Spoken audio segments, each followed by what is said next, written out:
আপনার কি মনে পড়ে যখন প্রথম আপনি ক্যামেরার সামনে দাঁড়ালেন তখনকার অনুভূতি? প্রথম যখন ক্যামেরায় আমি দাঁড়িয়েছি তখনকার অনুভূতি ছিল একদম অন্যরকম। পারবো কি পারবো না, নার্ভাস ছিলাম, কিন্তু সাহস ছিল মনে যে পারবো।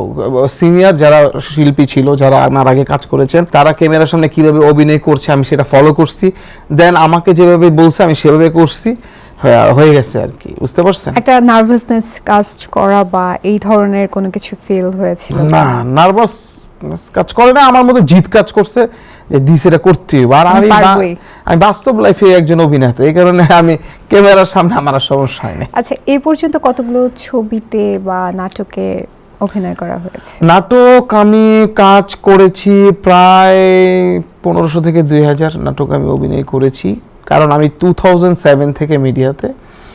আর সিনেমা বলতে সিনেমাতে কাজ করেছি 40 থেকে 45টা সিনেমাতে কাজ করেছি। লাস্ট কাজ করেছি হচ্ছে রাজকুমার সিনেমায়, যেটা 2024 গিয়ে রিলিজ হয়েছে।